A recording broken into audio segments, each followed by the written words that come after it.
All right, guys, it's going to be a quick preview of the AEW Revolution PPV taking place this Saturday, February 29th, in Chicago. All right, so one of the few current day wrestling shows that I've been keeping up with is AEW. I try to watch the show each and every week. So overall, I've seen enough of it, and I think the product is really, really good. I think there's a lot of things that they could be proud of. The commentary is good. Production values are good. They have great talent up and down the roster. I think down the road, they still need to bring in some more talent. I wouldn't say bigger names. I just think there's other talent out there that they need to bring in. Hopefully down the road, they could steal like a big-time free agent like TNA did with Kurt Angle. But as of right now, I'd say the show is solid. I'd say this pay-per-view looks really, really good. I wouldn't say that the product is amazing. I wouldn't say that this pay-per-view looks amazing. But it looks like one of those pay-per-views that if you have the money, you have the time, I would say that it's definitely going to be at least good. All right, so with this show right here, we have the champion Chris Jericho taking on Jon Moxley for the AEW Championship. I'm going to try not to be biased here. You guys know I'm not a huge Moxley fan. I'm not a huge Dean Ambrose fan, whatever you want to call him. But the feud has definitely been interesting. Part of the problem with this whole Jericho as the champion thing is, I don't know. I just don't. I just don't enjoy Jericho having this inner circle faction. I just think it's a little bit over the top. Let's face it, the AEW roster doesn't have that much talent to the point where he needed to buy Jon Moxley. So that was a little bit unrealistic for me that Jericho actually wanted Moxley to join the inner circle, because like how many people are actually going to join this faction? This whole, the whole inner circle thing, it's not, I find it kind of weird, to be honest with you. But let me just touch on some of the good things about the feud. Jericho offering Moxley the most expensive car in the United States. That was really cool. And Moxley actually agreeing to accept the invitation to join the inner circle, and then he swerved him. It shows you how multidimensional Moxley is. And, because a lot of the fans bought into it. You saw the "you sold out" chants. It definitely looked like Moxley was actually going to join. I'm like, oh shit, he actually joined. He actually took the keys, and then the whole thing was just a swerve. He said, you're a stupid little group, I'm not joining. So that was pretty cool. And then you had the whole eye for an eye thing with Jericho actually stabbing Moxley in the eye. So it's gotten pretty personal. No, this is a feud that we've seen in the WWE. I think maybe 2016. I think they feuded over a plant. I remember they had like a House of Fun match at, maybe it was Extreme Rules or one of the post WrestleMania pay-per-views in the steel cage, where people just totally shitted on that match. So this should be the best match that they've had. Now, Jericho's conditioning, he doesn't look like he's in great shape.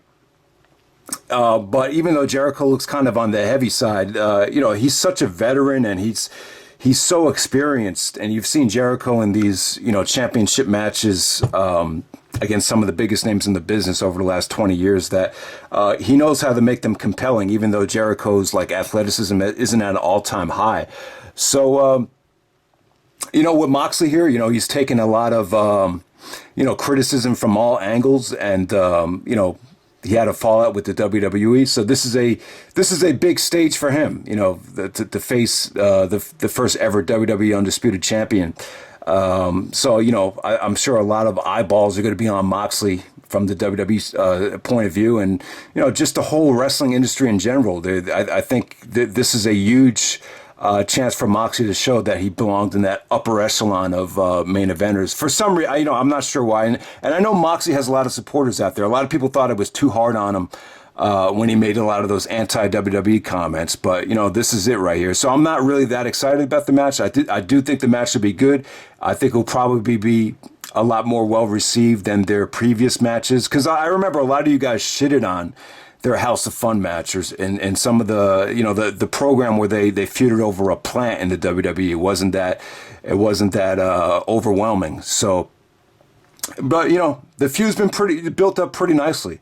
I don't know if we've seen a feud that in pro wrestling that has this much tension this year. So there we go with that. All right, so the next match on the card is actually MJF taking on Cody the singles match right here.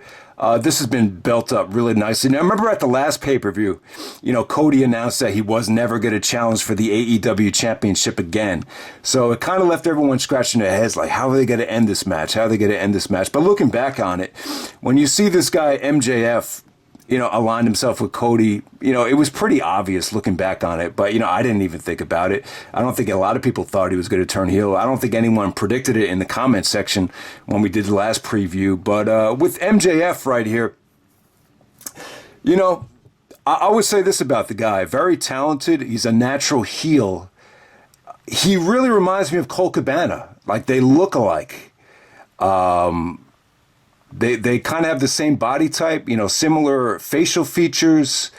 But with MJF, like, Colt Cabana, as Scotty Goldman, got fired from the WWE, kind of had a disappointing return back to the Indies. You had that whole Jim Cornette thing where he said funny doesn't make money. So, and, you had the whole thing with Punk, shouting out that Cabana should have been a bigger star and blah, blah, blah, blah, blah. But, with MJF, it kind of hit me like this guy has exactly what Colt Cabana is missing. He has that edge that Cabana was missing. And, he's a prick. He's not very likable. And that's a good thing, though, because it makes for a great heel. And, Cody saw something in him. I'm not sure if it was at a Ring of Honor show or some sort of an indie show years and years ago. But, him turning on Cody, it made perfect sense looking back on it because he's just not a likable guy. So the feud's been built up pretty well. Cody had that awesome steel cage match with Wardlow where he did the moonsault off the top of the cage, got very bloody. So this definitely has a lot of tension. Another feud that just has a lot of tension, and it's just you definitely want to see Cody get his revenge. I just don't see how that's good business though to have that stipulation where Cody can't challenge for the AEW Championship again because, let's face it, this AEW roster, it doesn't have a ton of main eventers. So it should be interesting to see how they lift that stipulation down the road. So he actually threw in the towel when Cody faced Jericho, and then he kicked him in the balls. So definitely, man, like I said, I can't really say much about the actual feud. I know Cody's disappointed. I can't think of anything memorable that Cody said in terms of him wanting to get his revenge. But basically, I'll just tell you, this MJF guy, it just kind of, it's written all over him that, yes, this is the guy that has what Colt Cabana was missing. Cabana's never really had a chance to run as a heel. So, but, when Cabana was a heel in 2003, he was too entertaining that he wasn't as hated as this guy was. I'll tell you that. All right, so next up we have Kenny Omega and Adam Page taking on the Young Bucks for the Tag Team Championships. Yeah, by the way, Kenny Omega versus Pac last night, the half-hour Iron Man match to open up the show. Awesome stuff. That flew by, and it sucks that the Iron Man match is on television. I think an Iron Man match like that, it needs to be on pay-per-view. Hopefully they do a rematch. It'll be on pay-per-view. I wouldn't say it's a near 5-star match, but I would definitely say it hit the 4-star level. It just sucks that a match like that had to have commercial breaks. That Iron Man match just flew by, and they pulled out everything. But this isn't a review of last night, so let's just get down to the preview here. We have Kenny Omega and Adam Page as the champions taking on the Young Bucks for the AEW Tag Team Championships. All right, so the important thing here is these guys, before AEW even started, going back to New Japan, going back to maybe even some of the Ring of Honor shows, they were part of the Elite faction. So, I haven't seen the ascension of Adam Page. When I remember Adam Page, he wasn't very good. Even the Young Bucks even said that, you were just a jobber on the Ring of Honor roster. They even mentioned Ring of Honor in the promo. So the whole thing of this is Adam Page is developing an ego. It seems to me like they think the problem is he has a drinking problem. Omega is kind of, he's kind of like I know we've compared different guys to Rob Van Dam recently in terms of personality, but Omega is definitely a Rob Van Dam type where he just doesn't say much, just kind of like nonchalant or whatever in terms of these promos. But yeah, like Omega's worried about Adam Page. The Young Bucks are worried about Adam Page kind of developing an ego. So, this match, it has Adam Page splitting from Omega written all over it. So, I don't think Omega should be in the tag team division. He's too talented. He's their best wrestler. So I think, you're probably going to see the split here. Young Bucks probably going to become tag team champions again. This match should be amazing, though. Omega and Adam Page, they had an amazing tag match against the Lucha Brothers on the Dynamite show a couple weeks ago. This match is going to be awesome. Obviously, all these guys are friends. So the match. I mean, the match is definitely going to deliver something special. I mean, I don't think we've seen the Young Bucks face Omega very often. I don't know if they've ever wrestled in Japan, but I'm sure they have wrestled in Japan. But they were more of a faction in Japan. The only other time I remember Omega facing the Bucks in the United States was maybe at the maybe one of the PWG shows, Failure to Communicate. It hasn't been that often, though. Maybe one of the anniversary shows. I think they wrestled in a 6-man tag match. But never has Omega faced the Bucks on this stage, this type of quality pay-per-view in the United States. So I would definitely expect this to be the match of the night. I think there's a good chance this could be the best match that AEW's had so far. You know how good it's going to be. And, it's kind of predictable. I think the Adam Page heel turn is coming here, and I think Omega and Adam Page are going to split up here. All right, so next up we have Jake Hager taking on Goldust, Dustin Rhodes, and another really nicely built up match here. Dustin Rhodes, the dude could still wrestle. He looks great. He looks a lot better than he did during his, the days when they brought him into TNA as.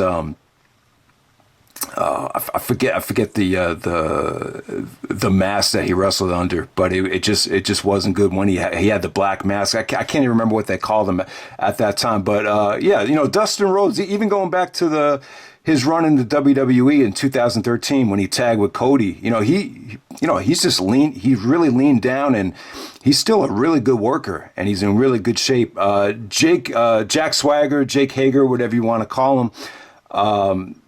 It's kind of like when I watch what he's done in AEW, it's kind of like Brock has opened the door up for, guys to be able to, do the MMA fighting and still wrestle at the same time. So Jake Hager's kind of become like a miniature version of Brock Lesnar on this level. He doesn't really say much and, hasn't really shown much in terms of the personality department. He's kind of been like a follower of Jericho to a degree, but hey, let's face it, Brock doesn't say much either, and he's gotten by on that. So, the whole thing about Swagger, he just had a really disappointing run in the WWE. I think I was even pissed off when he took the title from Jericho because I thought Jericho still had a lot left at that time, but I think so far so good. I think he's kind of been. In AEW so far, he's kind of been this kind of, no nonsense, kind of intimidating figure, and it's definitely worked so far. He's had some brutal beatdowns on Dustin Rhodes, so this is just another feud here that's been really good as well. Dustin's even taken a lot of shots at Hager. Kind of called him a failure in the WWE. Kind of predicted that his MMA career was going to flop. But when you see Hager wrestle or fight these guys, they don't really look in that great a shape when he's fighting in Bellator. So, Dustin's taking a lot of shots on him there. So this feud has definitely been built up very, very nicely here. So those are some of the feuds that they really put a lot of money into, and I think there's a lot of tension with these 4 main event matches right here. So from the rest of the card, you have Darby Allin taking on Sammy Guevara. This is a hell of a matchup here. These are probably the 2 youngest, brightest stars in AEW. Both guys have a ton of future. They're both very, very skinny, but they're very talented. Darby Allin, I think he's awesome. I think he has a unique look. His moveset is unorthodox, but it's entertaining, though. This match should just be a ton of fun. Hopefully this can kick off the show and kick it off with a bang, because you want to see two guys that are probably under 25 that are just in tremendous shape, and Both guys have been, Sammy Guevara has been a entertaining heel as well. So there you go with that. Next up for the women's championship, you have Nyla Rose taking on Chris Statlander. Honestly, guys, I just haven't paid attention to the women's division so far, but that's the women's match on the show. I've seen that the Dr. Britt Baker, she might have some involvement here. She seems like she's kind of hitting her stride as kind of that perfect little princess type of heel, so maybe she'll get involved there. All right, this match kind of came out of nowhere. So Pac, after having that awesome Iron Man match with Kenny, he's going to be taking on Orange Cassidy. Orange Cassidy's been the manager for the Best Friends. He's got a unique look. He's gotten over pretty well. He hasn't really said much, but yeah, this is a chance to show what he can do. He's never really had a chance to. I don't even think he's ever wrestled yet. So this is probably going to be his first match. Even Chucky T said this is the first time where he's actually going to try. And he's going up against Pac, who just had that awesome Iron Man match with Kenny Omega. So I don't know. I don't know what to expect from this. I'm not sure how much wrestling ability Orange Cassidy has. You guys would know a lot better than me. So there we go with that. So I don't think the Best Friends have a match on this show. That's kind of weird. All right, so the next match on the show is Frankie Kazarian and Scorpio Sky taking on the Dark Order. The Dark Order, Evil Uno. Oh, Evil Uno, okay, and Stu Grayson. So you have Christopher Daniels actually managing Frankie and Scorpio. It's funny. So Christopher Daniels is kind of, I don't know. It just seems like he's kind of, easing his way out of wrestling right now. It's kind of interesting. So how old would Daniels be right now? Yeah, he's got to be 48, 49 maybe. So yeah, maybe that's why he's just getting up there a little bit. But yeah, so that's pretty much it, guys. That's AEW Revolution. Like I said, guys, I've been trying to keep up with this product. But still, you guys probably know a lot more than me about it. I'm not sure if I'm going to order it yet. I'm probably not. So if you guys are planning on ordering it, let me know how you plan on actually paying for this thing. Even if you don't usually comment on these videos, maybe you can help people out by posting exactly where you're going to buy it, how you're going to buy it. I believe you could buy it on Fight TV. I believe you can buy it at Bleacher Report Live. And if you have Direct TV, I'm sure you could probably pay, $40, $45 or $54.99 to order this thing. I'm not sure if I'm going to order it yet. I think down the road AEW will have better cards than this. Like I said, guys, I'm not a huge Jon Moxley fan, so this doesn't look like it's the main event for me. Jericho, even though he's not in great shape, his matches have all been pretty good. To be honest with you, in terms of the storytelling, in terms of the timing, Jericho's matches have still been delivering, even though he's not in peak form from an athletic standpoint. So that's pretty much it, guys. Let me know what you think of the Revolution card. I think it looks like a good show, but I don't think it looks like a definite home run. I think Kenny Omega, Adam Page, and the Young Bucks will be the match of the night. But other than that, you got some good feuds on the show with a lot of tension.